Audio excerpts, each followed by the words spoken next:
నేను పెద్ద పెద్ద ప్రొడ్యూసర్ సంస్థలు కానీ చెప్పేది ఏంటంటే, అసలు మనం ఒక బిర్యానీలో యాలక్కాయ అంత సైజు మూవీ ఇండస్ట్రీ మొత్తం, బట్ వాసన అయితే బిర్యానీ మొత్తం వస్తుంది, కాకపోతే సైజు చిన్నది. తిప్పి తిప్పి కొడితే 10,000 కోట్ల మార్కెట్ క్యాప్ లేదు మూవీ ఇండస్ట్రీది, అంతేనా కదా? అందుకనే మన సీఎం గారు కూడా చెప్పారు ఏమనంటే, బాలీవుడ్ని, కాలీవుడ్ని, ఇంకోవుడ్ని దాటి మనం ముందుకెళ్ళి ప్రపంచ స్థాయిలో నిలబడాలని చెప్పారు. వాళ్ళు ప్రోత్సహిస్తారు.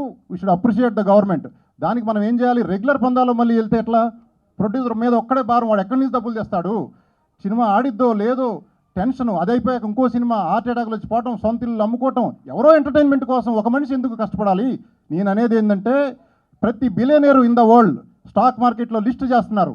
స్టాక్ మార్కెట్లో లిస్ట్ చేయండి. ఇప్పుడు మార్గదర్శి ఉంది, నమ్మకం మీద జనం అందరూ పెట్టుబడులు పెట్టారు, సంస్థ గ్రో అయింది, వాళ్ళ డబ్బులు కూడా గ్రో అయినాయి. అదేవిధంగా సినిమా ఇండస్ట్రీలో కొన్ని సంస్థలు టాప్ లెవెల్ ఉండేవాళ్ళు స్టాక్ మార్కెట్లో లిస్ట్ చేయండి. ప్రజలనే ప్రొడ్యూసర్లుగా మార్చుకోండి. వాళ్ళు షేర్లు 1000 రూపాయలు 500 పెట్టుకుంటారు, వాళ్ళ డబ్బులు పెరుగుతూ ఉంటాయి, వాళ్ళకి టికెట్లు ఫ్రీగా ఇచ్చేసేయండి. థియేటర్లు కూడా ఖాళీగా ఉండవు. ఇంకా తర్వాత ఓటీటీలను బెండ్ చేయొచ్చు. అప్పుడు నేను అనేది ఏంటంటే, మీరు స్టాక్ మార్కెట్లో ఏ కంపెనీ చూసినా 1,00,000 కోట్లు దాటే ఉంటాయి చాలా వరకు. ఇది మనం మొత్తం కలిపిన 10,000 కోట్లు ఉండదు. మీరు స్టాక్ మార్కెట్లకు వస్తేనే బిలియనీర్లు అవుతారు. నేను ఎప్పటి నుంచో మైండ్లో తిరుగుతూ ఉంది నాకు ఇది అదర్వైజ్ ఎంత కష్టపడినా, ఎంత డబ్బులు అప్పు తెచ్చినావో ఒకళ్ళే భారం మోయలేరండి. ప్రజల్ని భాగస్వాములు చేసుకోండి. ఒక 30 ప్రజలకు వాటా ఇచ్చేయండి, 1/2 ప్రొడ్యూసర్ పెట్టుకోండి.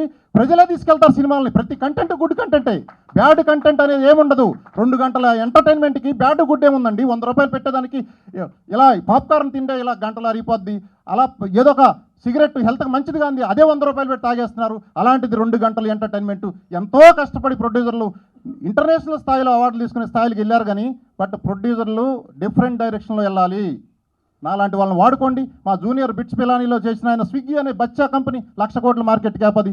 నేను అనేది ఏంటంటే, చేంజ్ ఓవర్స్ కావాలి. ఇప్పుడు రొటీన్ పద్ధతులు వెళితే ఇలాగే ఉంటారు.